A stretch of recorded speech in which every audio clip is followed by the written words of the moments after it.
Hello, good evening, everybody. So it is showtime 5,000 word bank challenge. So here I am today with our everyday challenge. And today I thought we've been going general, we've been trying to pick up our vocab. So because the main focus is IELTS, today I thought I'll go a little more specific, a little deviation of the pattern. But before that, let me tell you who I am. Hello, friends. I'm Vanita Vora, a coach, a consultant, designer, digital marketer, and on a mission to help 100,000 students dream and achieve their dream to work, study, or immigrate abroad. Yes, traveling helps. It's a great education. It helps you to explore your inner self. It helps you to know yourself. Moreover, traveling is just wonderful. So if you want to travel, go places, yes, you can start as early as when you are a student, you can study outside, or you can work outside, or there are people who want to just go and live somewhere else and get the feel of the different soil. So it doesn't matter. So whatever your tricks, whatever your tips, and whatever your desire, but if you want to go, you will all have to qualify an English proficiency test. And there are many tests available. Uh, uh, there could be IELTS, there's TOEFL, there's a Pearson test, and the PT. There are many tests available. But I shall be referring to IELTS in particular because generally, all macro words, macro vocabulary, macro things of structuring your answers, of how you organize your answers, how good you are at your lexical this thing strategy. All these are common for every exam, not just international exams, even your national exams. You write an English exam right from your class one to as long as you study. It's our three language fundamental three language rule, the principle, the caveat taken by our board, educational board, that we should know minimum three languages, right? And the new education policy, CBSE is going ahead with three language policies. So basically, we all start learning second language, third language very early on in the life. So, in case you need English, which has become today a global language, a language of the computers, it is important, it is pertinent that you go exactly as per the strategies required for each exam. Since I'm addressing IELTS here, I'll be today specifically addressing the writing tasks of IELTS. Now, again, the bandwidth is pretty wide. Uh, I cannot talk again generically because the basic criteria which is taken to test your writing skill are four. And in fact, for all the sections of IELTS exam, each section has basically four criteria on the basis of which your work is assessed. So it goes very mathematically. This is maximum to avoid the bias, the subjectivity of the examiner. So rest assured, have no myths about that IELTS, it's all your luck that you get marks. No, it's your work that fetches you marks. Okay, it's your right preparation that gets you the right band or the right marks. And this matters for every exam. Every exam has its own requirement, has its own strategies, has its own expectations. So do in Rome as the Romans do. So whatever exam you are writing, whatever exam you are taking, go to the specifics, the minute nuances, the finer strategies required, and then you can excel in that exam.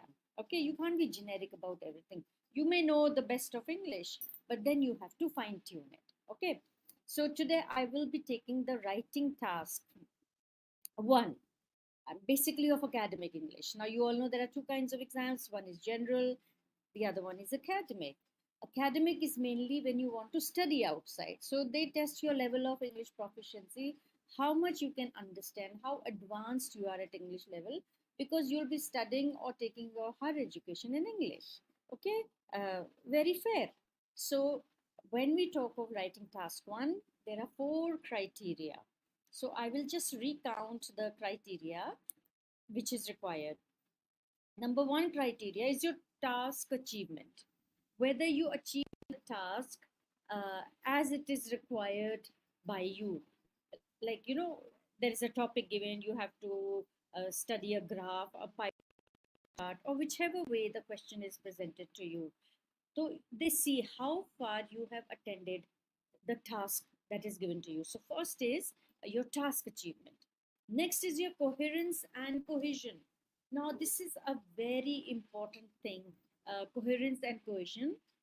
Third is lexical resource. And fourth is your grammar range and accuracy. So, when I am talking of 5,000 word bank challenge, it basically covers part 3, to some extent part 2. So again, this is one part of the bigger whole. Only vocabulary will not help. There is a step beyond that also. Moreover, when we talk of vocabulary, we talk of synonyms, right? A lot of synonyms, you pick up that, and we've been doing that, giving you synonym. But when you sit and write your test, not all words may be appropriate there. So today I'm going to talk of some misuses or some common mistakes that IELTS takers do while using the vocabulary. This is the lexical mistake that they do. Okay, so I spoke about task achievement, coherence, and cohesion.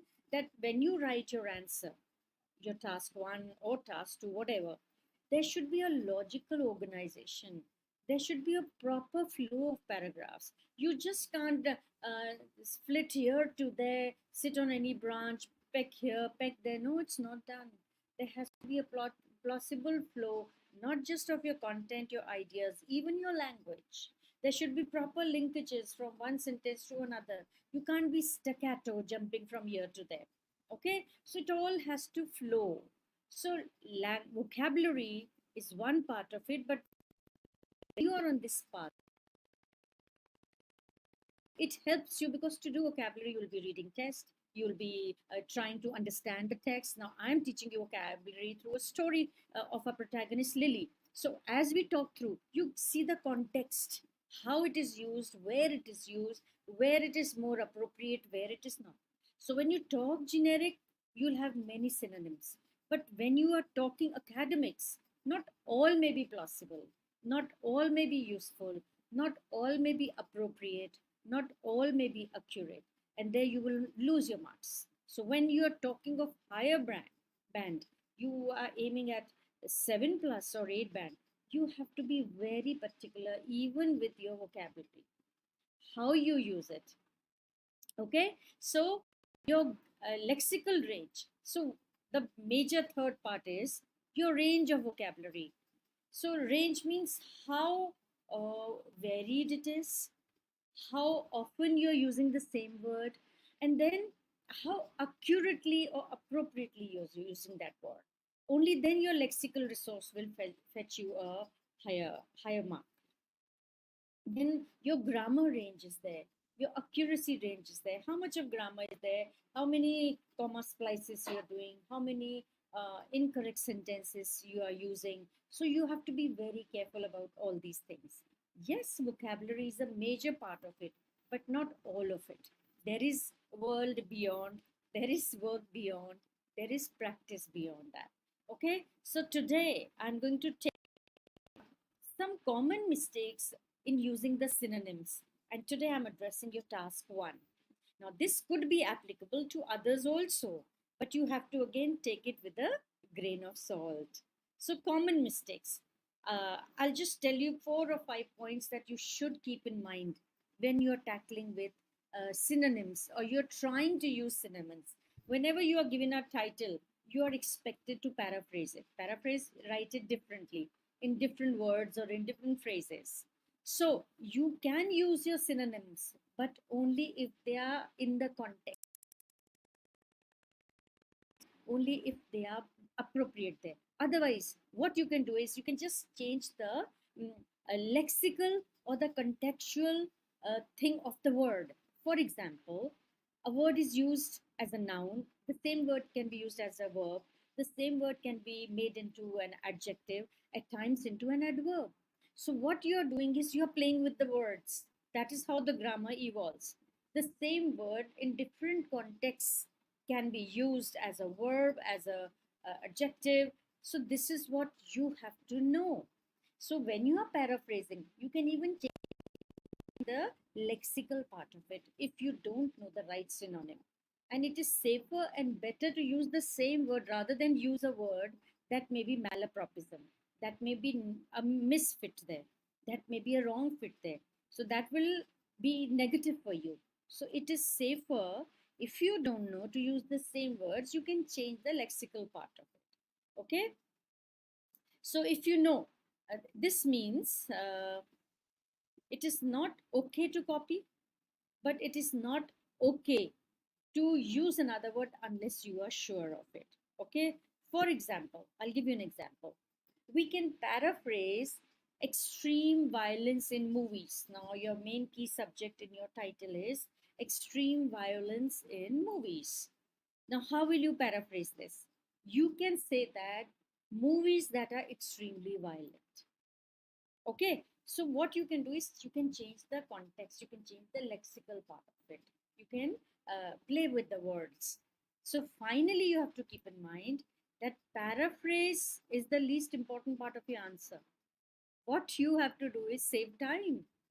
You have to do writing task 1 in approximately 20 minutes. That's a suggestion, you can always vary it, and you have to write 150 words. So if you get lost into this word game only, how will you attempt the question? Isn't it? So what I'm trying to influence on you is vocabulary should be a part of life.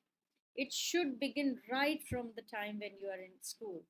If you have a long term goal of clearing any international exam or English proficiency test, even for SAT, even for your CAT, even for your GMAT, you need a very high level of English. So you should start cultivating that from a very initial stage. Don't wait for the last moment. Language cannot be picked up in one day. It is not something you can buy and put in your basket. No, it is something that is learned or picked up over a course of time. Give you a few examples. Okay, so one example is the word teenagers. Now, if we go generically, the word teenager will have many synonyms. You can even say that people often use children for teenagers. You may use youngster, adolescent, young adult, even minors, children may use.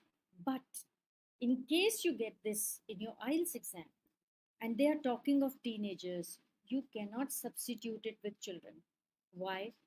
Children means people who range from 0 to 18. But who is the teenager? The teens from 13 to 19. Is it the same group? No. So if you use children for teenager, it would be erroneous, isn't it? So you will be going against the topic or the meaning. So you have to be very conscious of it. You cannot be generic.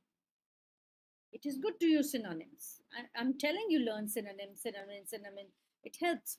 But there is a disclaimer. You just cannot throw synonyms even when it is not required. Okay? We take another word. So first one was teenagers. So what will you do for paraphrasing teenagers? You can use it as teens or people in their teens or a pronoun they. But precise word for teens cannot be children. It cannot be youngsters. It cannot be adolescents because they are all generic words. Okay. Next word I take today is nowadays. Very common word. Nowadays. And how many synonyms are there? Let me count. Nowadays can be at present, at this time, currently, in this day and age, now, these days, today, for the time being, presently, here, right now. Now, it could be anything, but when you're writing your IELTS exam, when you're reading the title, when you're reading the topic, nowadays indicates, perhaps, usually most of the time it will be used as to indicate that things were different in the past. So to paraphrase this, you can say presently or these days, but you cannot use anything at random. They have a purpose. Maybe they are implying, the question is implying that today things are different, earlier things were different, and you have to express an opinion, right? So you cannot write anything and everything. You have to take it with a grain of salt. You have to think deeper. Another word I take, which is very, very commonly misused, the word is believe. Now, such a common word, believe. Now, believe could be, people may give synonyms as believe, can be imagine, believe can be presume, assume. When you go to dictionary, when you go to use your thesaurus, it generally gives you a vast ambit of words that are at times even remotely associated with that. So thesaurus, or referring to the dictionary, may not always give you the precise word. You have to take it with a grain of salt. Not here. Imagine, presume, assume, guess, accept, know. They are often used, but they are not the direct synonyms of believe. Okay, so the word reckon, even this is inappropriate, though it is the direct synonym. Why? Because it is informal. In IELTS, when you're doing particularly your academic writing, you cannot use informal words. You have to use formal words. Okay, so in this context, what words can you use to paraphrase? I believe could be I think, I hold, I feel, I maintain, but not all those words. Now, again, you have to know the context before you apply paraphrase or use of another word. Okay, so you have to be little cautious about it. Another word that I bring to you, most common word, is people. How many synonyms are there for the people word? Get ready to learn. People could be human beings, it could be persons, it could be individuals, it could be humans, mankind, humankind, the human race, Homo sapiens, humanity, the human species, mortals, living souls, personages, men and women. It could be folk, it could be a race, it could be tribe, it could be even ethnic group, it could be caste, top, nation, country, population, populace, breed, folk. Now, all these words could mean differently, could mean different in different topics, because they may be standing for something else, right? So you have to be very careful and cautious. Now, direct synonyms of people could be humans, human beings, persons, and humankind. The most plausible ones, the most probable ones. Okay, but the word that comes up, and this word comes up a lot in IELTS. It could be used in any topic and any title. So you have to reuse it at times, many times, if necessary. If there is no exact synonym, if there is no replacement for that. Okay, the only suitable synonym here is individuals. So, can you replace it with all that humans? No. So, you have to think twice. Learning a language and using a language, they are two different things. You have to be very specific. You have to know the difference. You have to have that discerning power. So I'm sure today you picked up a lot easily, comfortably more than 20 words as I'm giving you the thesaurus. But I'm asking you to hold it with a grain of salt. I'm giving you a disclaimer. Last but not the least, word today is children. The most common word that you use almost every day. And what would be the synonyms for children? Hold your breath. There could be a long, long list of it.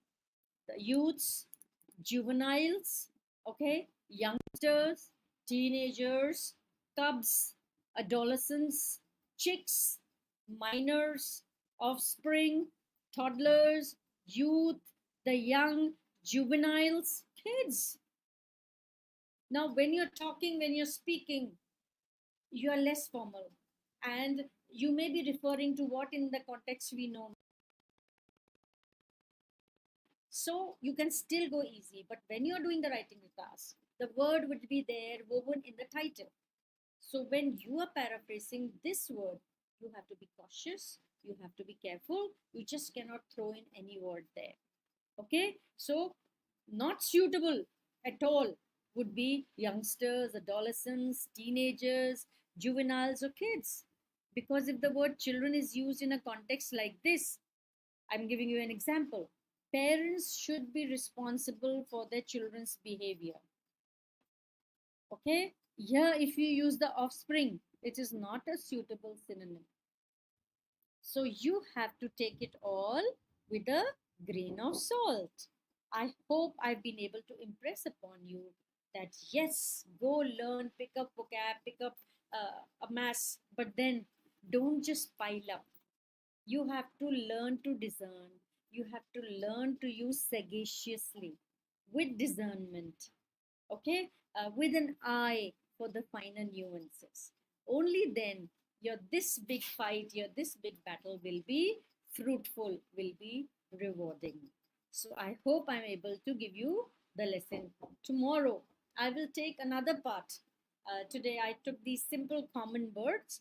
I'll continue with the writing task for some days now before I switch over the pattern or some theme, because we have to reach a limit of 5,000 words. So today I gave you a lot of synonyms for children, for people, for everything. So go ahead, use them, and see and find out what are the minute differences. In fact, you can try and use them in sentences of your own, in different contexts, in different settings, in different situations, in different scenarios, and then you will learn better. You'll go deeper, you'll become precise, and that is what is required, isn't it? Instead of just throwing words at large, words can be powerful, they have a lot of power, but you cannot just use them anyhow. Okay, so with this I end, and yes, I have an important announcement here. Yesterday I put launched my ebook that I have made for IELTS. Anyone aspiring to write an IELTS exam can safely pick that book up. It's just a nominal price, not even thinkable. Go and pick it up. It will give you the right frame of mind. It will give you that strategy how to go, and it will give you the time management techniques. Because when you do something, it is not just one thing. It's a holistic approach. Not just the outside knowledge. It is your inside. In fact, your inside matters more than your outside.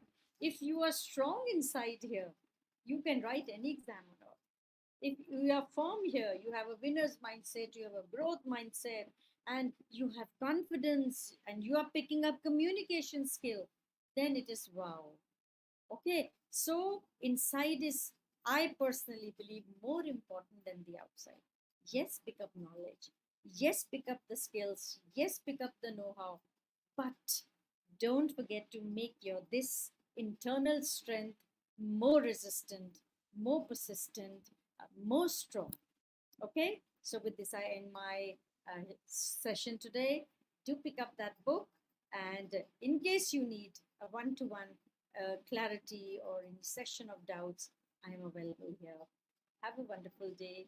More power to you. Bye. I'll see you again tomorrow.